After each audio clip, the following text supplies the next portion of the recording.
여러분 이제 오늘부터 7주에 걸쳐서 방금 주보에 소개된 대로 이제 주제 설교를 좀 2월 말까지 하게 될 겁니다. 그 7째 중에 첫 번째 순서로 오늘 주제가 예배는 땡땡이다. 뭐죠? 저항이다. 그 예배에 대한 그 뉘앙스와는 좀 맞지 않는 설명이죠. 예배는 왜 저항일까에 대해서 소개를 좀 할까 합니다.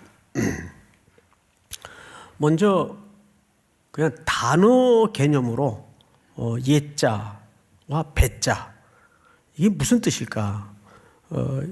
그냥 말 그대로 예의를 갖추어 절하다 그 뜻이에요.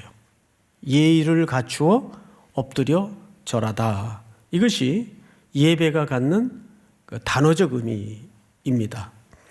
그러면 조금 한 걸음 더 들어가서 유대인들은 이 예배를 어떤 식으로 이해를 했는가 몇 가지 소개를 좀 드릴까 합니다. 첫 번째는 존경과 감사에 대한 표를 할 때 그 대상에게 예를 갖추어서 절을 합니다. 이게 예배가 갖는 개념이에요. 유대인들에게. 또 두 번째는 자신보다 높은 존재나 은혜를 베풀어주는 존재를 향해 엎드려 절을 하곤 합니다. 세 번째는 엎드려 절을 한다는 것은 두 가지가 동시에 생성이 됩니다. 첫째는 자기를 낮추는 태도고, 다시요, 자기를 낮추는 태도고 동시에 상대를 높이는 태도가 예배라는 개념 속에 녹아져 있습니다. 그래서 결국 이걸 종합해 보면 예배란 뭐냐? 첫 번째 이미지가 딱 하나예요. 예배라는 것은 엎드려 절하다. 엎드려 절하다. 이게 예배입니다. 유대인들이 갖는 예배의 개념이에요. 자, 그러면 이제 조금 더 한 걸음 더 들어가겠습니다. 우리 지금 3단계에 들어왔죠, 벌써? 첫 번째는 예배라는 단어적 설명을 들었어요. 두 번째는 당시 유대인들은 예배를 어떻게 이해했는가에 대해서 간략하게 소개를 들었습니다. 이제 우리가 살펴볼 것은 성경은 무엇을 예배라고 하는가? 이제 여기로 이제 좀 진입을 하기 위해서 결국 성경을 봐야 되겠죠? 2절을 보십시다. 2절. 요한계시록 4장 2절입니다. 요한계시록 4장 2절. 제가 좀 읽겠습니다. 여기 내가라는 말은 요한이 계시록을 썼죠. 반모섬에서 요한 자신을 얘기합니다. 내가 곧 성령에 감동되었더니 보라 하늘에 보좌를 베풀었고 그 보좌 위에 앉으신 이가 있는데, 자 여러분 앞을 잠깐 봐세요. 우리 온라인으로 예배드리는 분들도 모니터를 좀 주목해 보시기 바랍니다.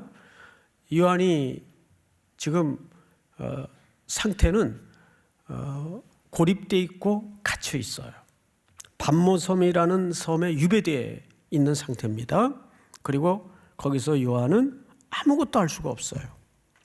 철저하게 수동적인 상황에 던져져 있습니다. 그리고 그 시대는 아시는 것처럼 요한을 그 반모섬에 유배시킨 로마라는 어마어마한 거대한 구조와 거대한 나라가 지배하고 있던 나라예요. 그 가운데 이 그리스도인들의 상태라는 것은 뭐 요즘 그리스도인들이 겪는 상황과 더하면 더했지 덜하질 않아요. 아주 비참하고 이도저도 못하는 상황에 던져져 있습니다. 근데 그런 무기력함에 빠진 요한에게 하나님이 위에 환상을 하나 보여주세요. 근데 그 환상을 보니까 하늘에 보좌가 펼쳐져 있는데 거기에 한 분이 앉아 계세요. 그 그림이에요. 잘 보세요. 내가 곧 성령에 감동되었더니 보라 하늘에 보좌를 베풀었고 그 보좌 위에 앉으신 이가 있는데 이렇게 돼 있어요. 여러분, 이 보좌는 당시 사실 로마 황제의 보좌를 유비한 그림이에요. 당시 세계의 중심은 어디였죠?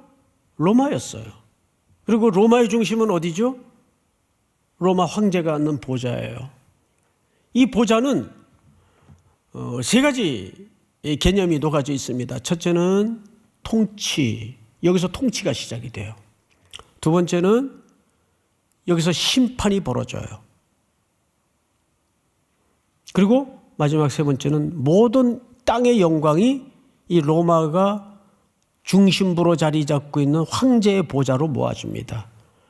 그러니까 로마라는 나라는 굉장히 절대적인 국가였어요. 그런 상황에 특별히 사도 요한에게 그 하늘 보좌의 그림을 보여주는 하나님의 멋진 업어치기 그림인 거죠. 아니다. 이 세상의 중심은 로마도 아니고 로마의 황제가 앉는 그 보좌도 더더욱 아니다. 이 땅의 진정한 통치와 경영과 심판과 최종적 영광은 어디로부터 시작이 된다는 겁니까? 하늘 보좌, 하늘 보좌. 이 그림은 사실 요한이 처음 본 그림이 아니에요. 수백 년 전 이스라엘이 깊은 좌절스러운 시대를 만났던 적이 있어요. 이사야 시대입니다. 이사야가 이 그림을 먼저 보았죠. 그 장면을 한번 같이 보십시다. 이사야서 6장.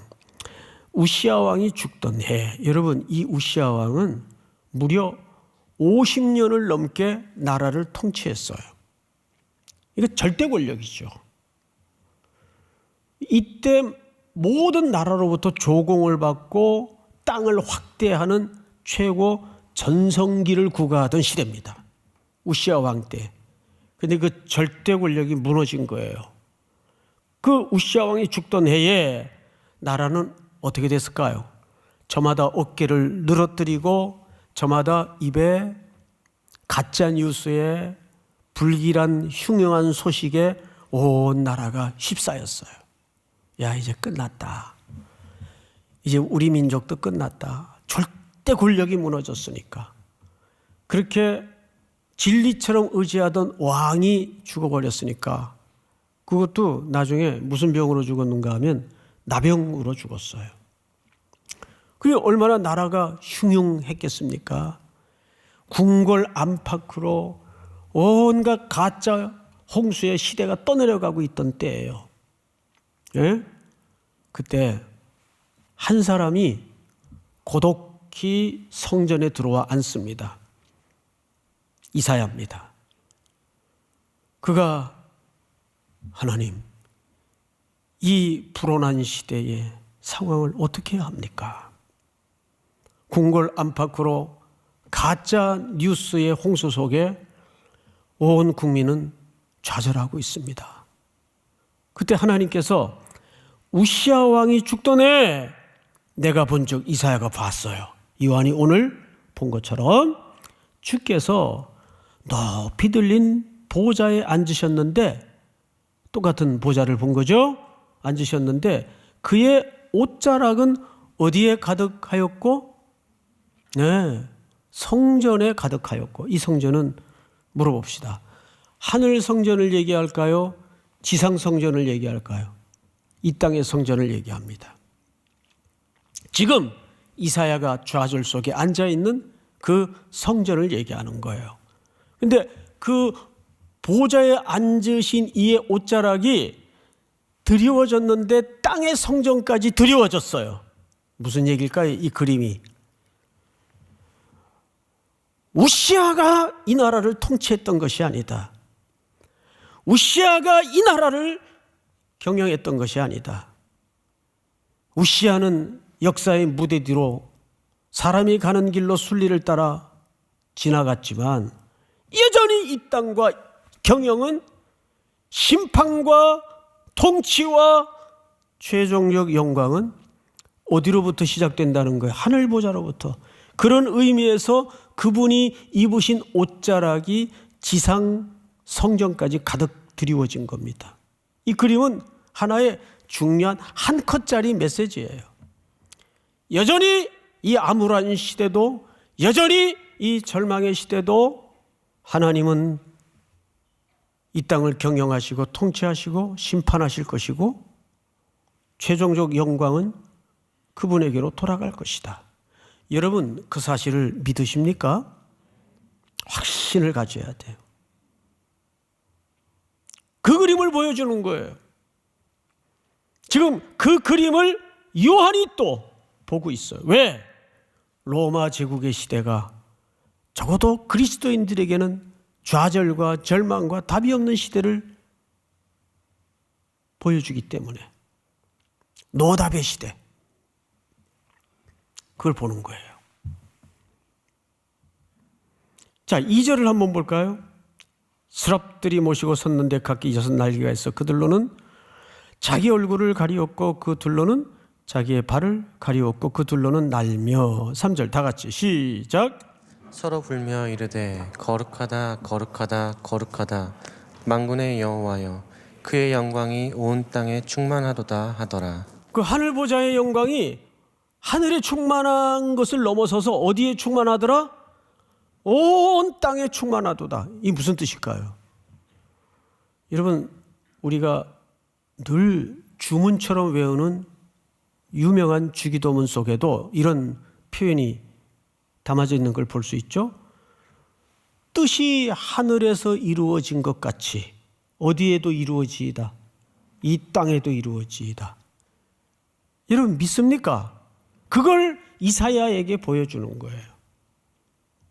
온 땅에 충만한 주의 영광이 충만한 모습을 보여주는 거예요.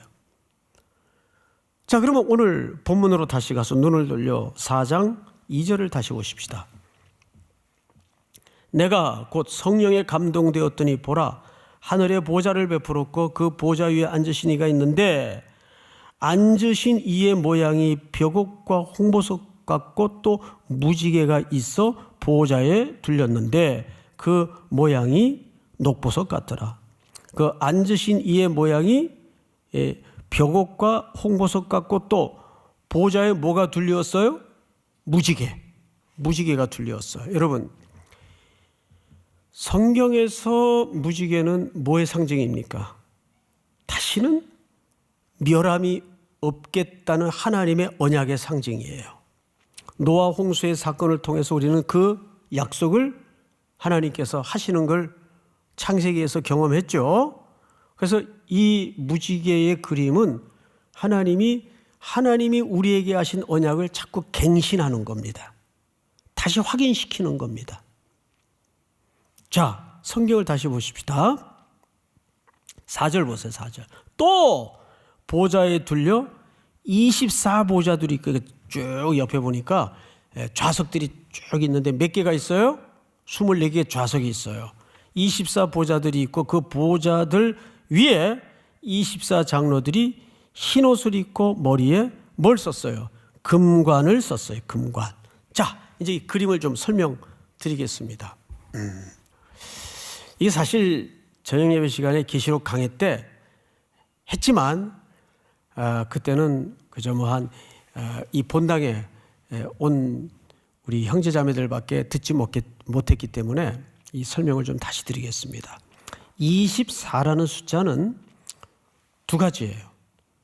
12 더하기 12입니다. 그럼 합이 몇 개예요? 24개죠. 그 앞에 12은 구약을 얘기하는 거예요. 구약의 12지파. 12지파는 무엇의 기초가 되었죠? 이스라엘. 그래서 12보좌는 이스라엘 구약을 얘기하는 거예요. 그런데 그 구약이 신약으로 넘어오면서 어떻게 새 개념으로 바뀌냐면 12사도로 새 개념으로 바뀌어요. 그렇죠? 그래서 신약으로 넘어와서는 12사도의 숫자가 12입니다. 자, 그러면 이 사도는 왜 중요하냐? 당시 그리스도께서 특별히 임명받은 단회적 인물들인데 이 사도는 두 가지 역할을 하죠. 첫째는 성경을 기록하고 둘째는 이 땅에 교회의 기초를 놔요. 그리고 그 머리는 누가 되십니까? 그리스도가 되시는 거예요.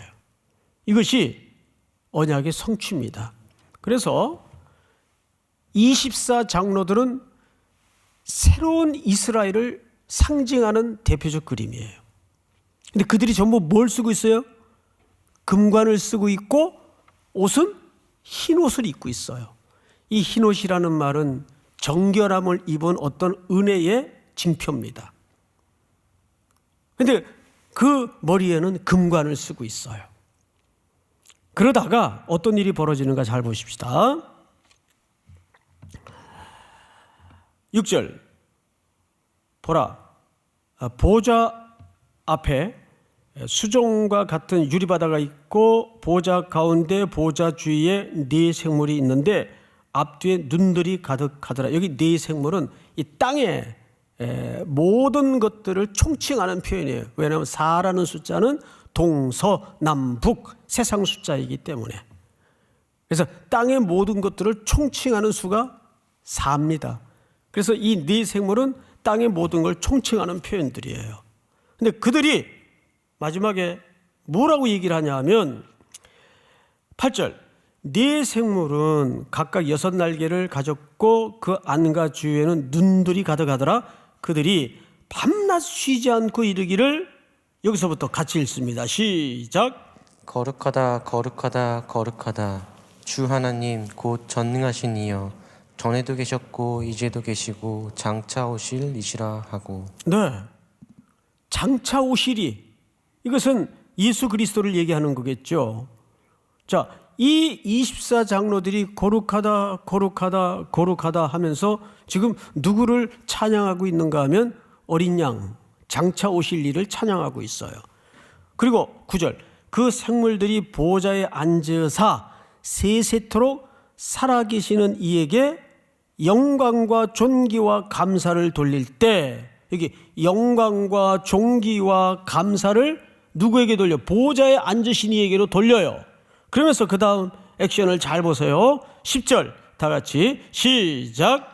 24장로들이 보좌에 앉으신 이 앞에 엎드려 세세토록 살아계시는 이에게 경배하고 자기의 관을 보좌 앞에 들이며 이르되. 예, 여기서 자기들 머리에 썼던 관을 보좌 앞에 앉으신 이에게 드린다 그랬는데 이 원문은 드린다가 아니고 던진다 그 말이에요. 그러면 우리가 일반적인 개념으로 싸가지 없이 어딜 그런 예절적 개념이 아니에요. 이 말은 완전한 헌신과 결단의 표시로서의 수사적 의미예요. 그러니까 우리가 뭐 주사위를 던졌다 그러면 무슨 뜻입니까? 내가 어떤 문제에 대해서 이미 결단했다, 결정했다에 대한 단호한 문예적 표현 아니겠어요? 그러니까 여기서도 원문에 던지며라는 표현은 그런 의미의 뉘앙스예요. 근데 이제 그걸 좀 우리말 번역에는 순화시켜서 드리며 그랬는데 원문 그대로 번역하는 게 저는 오히려 훨씬 이 의미를 좀 진하게 잘 드러냈을 뻔했다. 좀 아쉬움은 있어요. 그러나 원문은 정확히 던지며라고 되어 있습니다. 자, 성경을 다시 보십시다. 이르되 근데 10절에 보니까 세세토록 살아계시는 이에게 뭐하고? 경배하고. 여러분 앞을 보십시다. 바로 우리가 요즘 흔히 사용하고 있는 예배라는 이 원초적 개념이 이 경배라는 단어에서 나왔어요. 이게 예배예요, 사실은. 우리가 영어로 보통 예배를 뭘로도 표현을 하죠. worship. 근데 worship이라는 말은 두 단어가 합해진 단어라는 거 아시죠? worth, 가치. 어떤 가치를 얘기하는 거예요. 그렇죠? 그 다음에 sheep은 뱃머리를 sheep이라고 하죠. 그러니까 이런 뜻입니다. 어떤 가치를 그 방향으로 돌린다 그 말이에요. 그러니까 경배가 뭐예요? 예배가 뭐예요? 예배는 결국 내 삶에 내가 중요하다고 이것이 절대적이라고 붙들고 있던 것들을 그분께로 던지는 행위입니다. 그래서 예배라는 것은 정리하자면 가장 중요한 게 뭐냐면 하나님께만 집중하는 태도를 얘기하는 거예요. 모든 가치관에 있어서. 간단해요. 그리고 하나님께만 집중하는 모든 것을 가로막는, 대체하는 모든 것들을 뭐라 그러냐면 우상숭배라고 해요. 이런 구약시대는 우상숭배가 뻔했어요. 조각물 만들어 놓고 경배하는 게 우상숭배였어요. 자, 우리 출애굽기 20장을 한번 볼까요?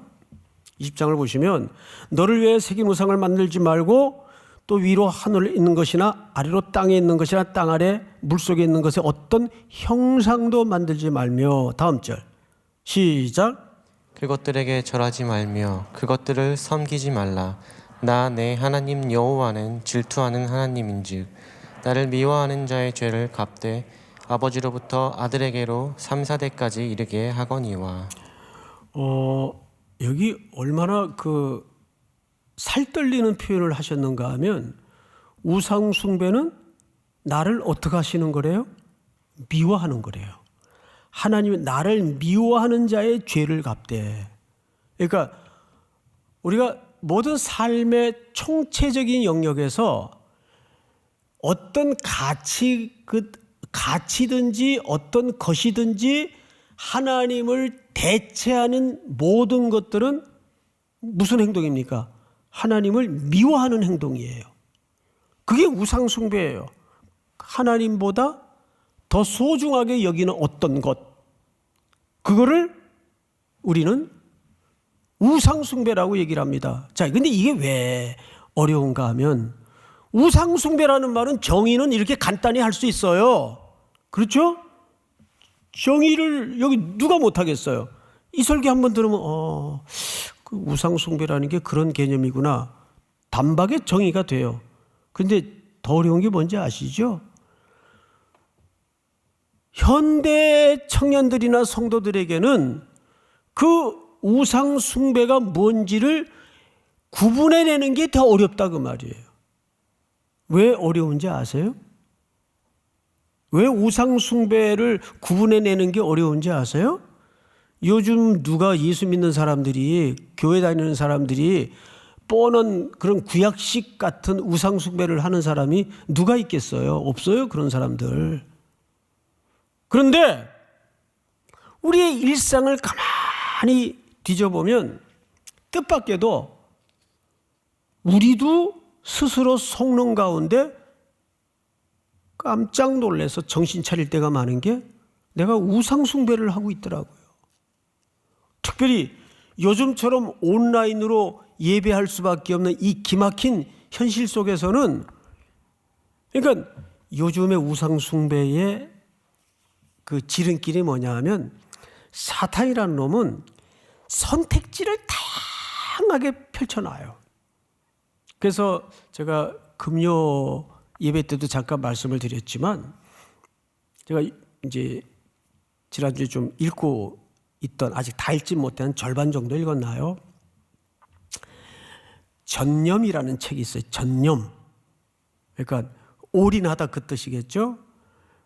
데디케이트이라고 이제 원 제목인데 그 책에 보면 현대인들을 이렇게 정의했어요.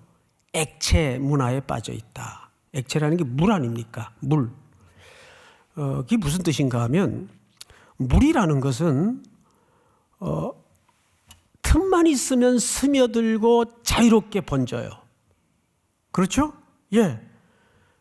그래서 이런 예증을 하나 들더라고요.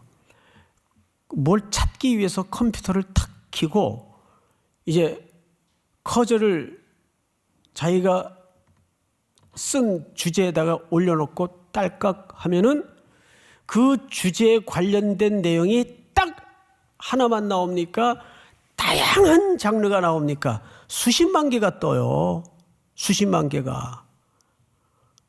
그러면 자기가 원하는 주제만 딸깍해서 편집해가지고 빠져나오는 사람들이 거의 없어요.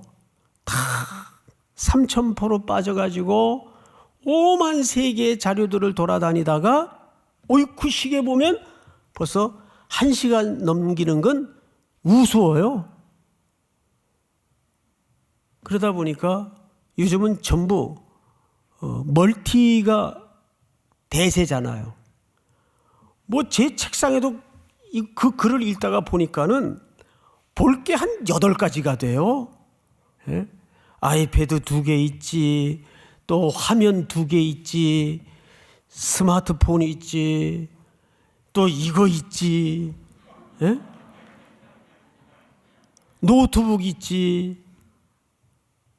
그러니까 여기저기 막 뒤져보는 거예요. 예? 그러면 내가 뭘 찾다가 여기까지 왔나? 이러고 혼자 멍 때릴 때가 한두 번이 아니에요. 그래서 금년에는 노트북 딱 하나, 데스크탑 딱 하나 남겨놓고 다 주려고 그래요. 진짜. 예. 예, 이게 뭐 많이 갖추었다고 뭐 집중이 더 될 줄 알았는데 더 헷갈려요. 예, 그런 문명의 이기들이 우리를 집중하지 못하게 만들더라고요. 그 분이 이런 얘기를 해요. 그래서 현대의 우상은 어쩌면 우리를 집중하지 못하게 만드는 게 현대인들의 우상일 거다. 여러분, 선택지가 많으면 고르기가 더 힘들다는 거 아시죠? 근데 되게 능력이 딱 하나밖에 없는 사람은 평생 그것만 해요. 예? 매주, 매일, 매년 그 사람은 아무리 시간이 가도 선택지가 별로 없어요. 그것밖에는. 그런데 이거 아세요? 거기 역설이 있다는 거? 그 사람의 지루한 것 같고 한눈 팔 수도 없는 자기의 상황 때문에 오로지 곧게 한 길을 가다 보면 그 길 끝에 기적이 일어나는데 어떤 결과물이 기적이 아니라 본인이 기적이 돼요. 본인이. 뭔 소리인지 알겠어요? 그게 얼마나 은혜인지 아세요? 제가 우리 성도들에게도 말했는지 교육자님들에게만 말했는지 지금 기억이 선명하지 않은데 미국의 침례교 목사님이신데 존 맥아더라는 분이 계세요.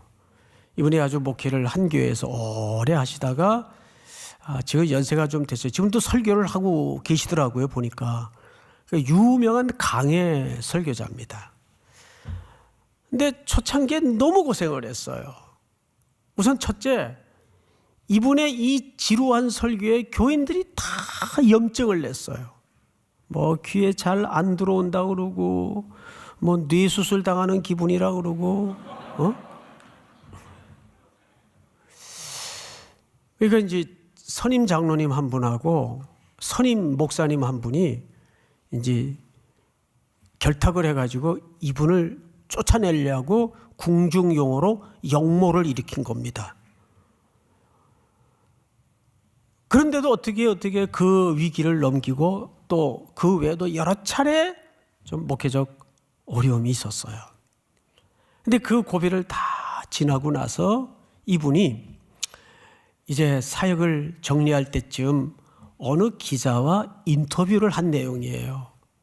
근데 제가 그 인터뷰 기사를 흘낏 봤는데도 너무 감동적인 표현 하나 때문에 이 얘기를 드리는 거예요. 기자가 이렇게 묻죠. 목사님 참 초창기에 보시면 참 어려움도 많았고 힘든 일도 너무 많았는데 어떻게 이렇게 참 몇십 년 동안 한 교회에서 한 자리에 그리고 지금은 그렇게 세계적인 강해 설교자가 됐습니까? 그분의 설교가 굉장히 탄탄해요. 저도 그분 책들을 많이 보곤 하는데 그때 이분이 고개를 이렇게 숙이시다가 기자를 쳐다보면서 솔직히 말해도 돼요? 그럼요, 인터뷰인데요. 뜻밖의 얘기를 하는 거예요. 어떻게 버텼냐고 그랬죠? 예. 제가 갈 데가 없었습니다. 그래. 제가 갈 데가 없었습니다. 너무 뜻밖의 대답을 꺼낸 겁니다. 지금은 그렇게 능력 있고 유명한 목사님이 됐는데 갈 데가 없었대요. 그래서 제가 거기서 참 은혜를 받았어요.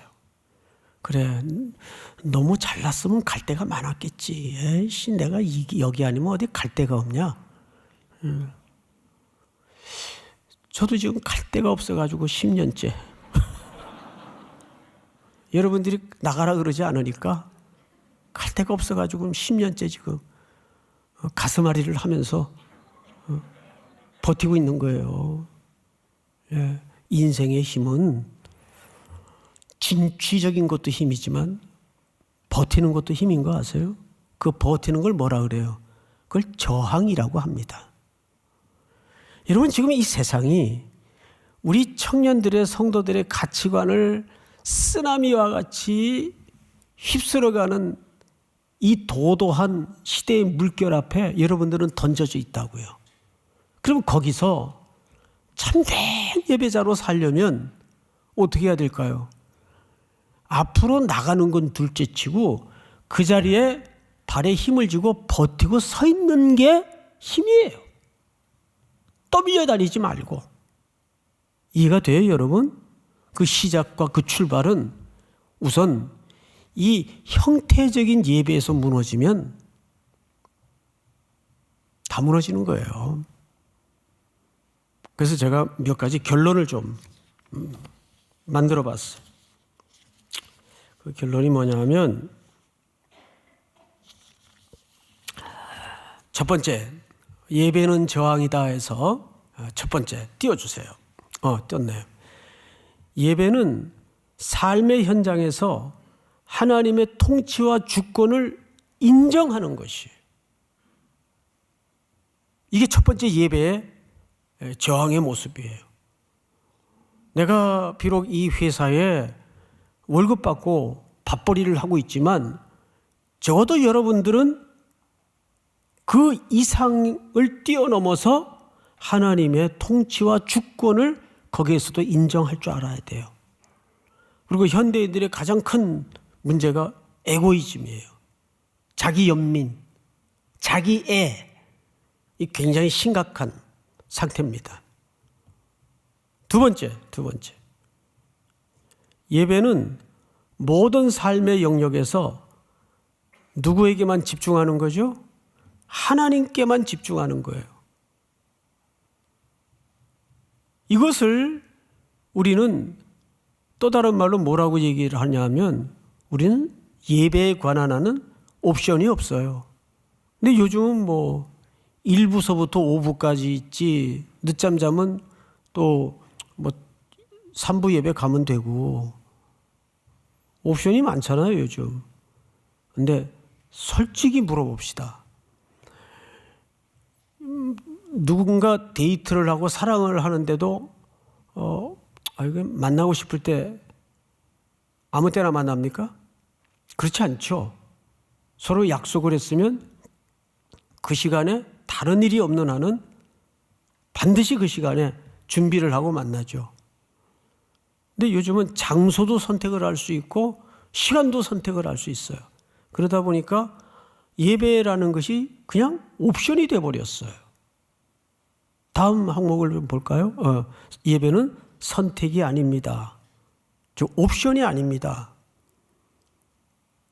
그러니까 이 형태적인 예배가 무너지는데 삶으로까지 예배가 과연 확대가 될 수 있겠는가? 자, 다음 같이 한번 읽어볼까요? 시작.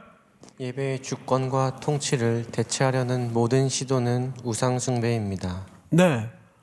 그러니까 여러분, 우상숭배라는 것은 무슨 금송아지 만들어 놓고 무슨 부처상 만들어 놓고 그걸 숭배하는 그런 우상숭배로 이해를 해서는 안 돼요. 그것도 당연히 우상숭배겠지만 우상숭배라는 것은 우리 삶에 나도 눈치채지 못하게 스며들고 파고드는 하나님을 대체하고자 하는 내 속의 의식들입니다. 이 우상숭배일 수 있단 말이죠. 뭐 여기에 대한 열거를 하자면 한두 끝도 없으니까 어쨌든 2022년도에는 부르신 그 자리가 예배의 자리여야 되고, 예배는 선택과 옵션이 아님을 기억해서 하나님 앞에 삶으로의 예배를 어디서 출발해야 된다고요? 형태적인 예배에서부터 건강히 출발할 수 있는 새해가 될 수 있기를 주의 이름으로 축원하고 축복합니다. 우리 다 일어나십시다. 부르신 곳에서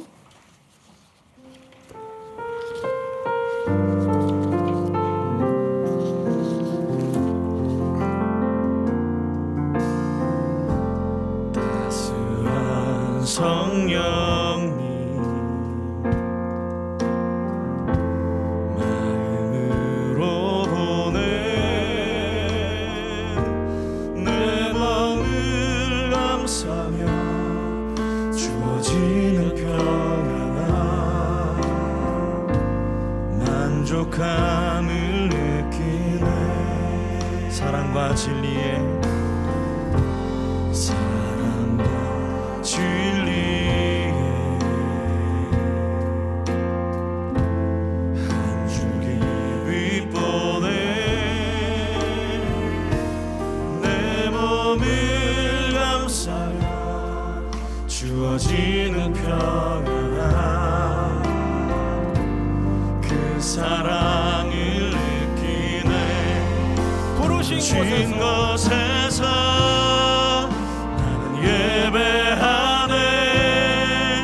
어떤 상황에도 나는 예배하네. 부르신 곳에서 나는 예배하네. 상황에도 나는 예배하네. 상황에도 나는 예배하네.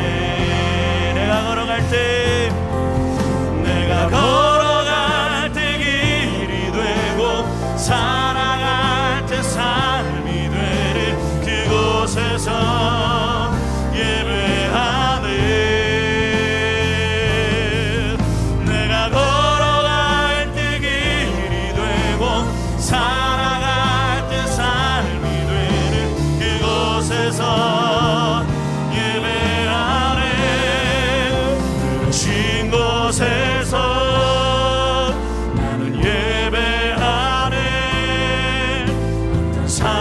상황에도 나는 예배하네.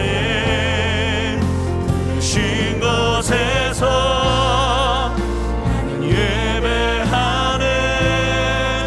어떤 상황에도 나는 예배하네. 부르신 곳에서 부르신 곳에서 나는 예배하네. 어떤 상황에도 나는 예배하네. 부르신 곳에서 나는 예배하네. 어떤 상황에도 나는 예배하네.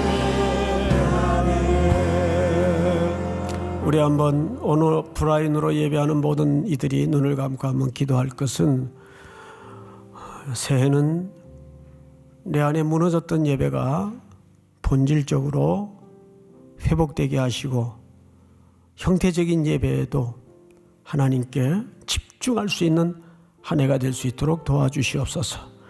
하나님을 집중하는 데 방해되는 모든 것들은 나를 미워하는 것이고 우상 숭배라고 성경은 정의합니다. 우상 숭배의 범죄에 넘어지지 않도록 올 한 해를 주께만 가난한 마음을 가지고 주님께만 허기진 영혼으로 주님께만 집중할 수 있는 한 해가 될 수 있도록 도와주시옵소서. 우리 한번 주여 부른 다음에 기도합시다. 주여! 사랑하시는 하나님 아버지 감사합니다.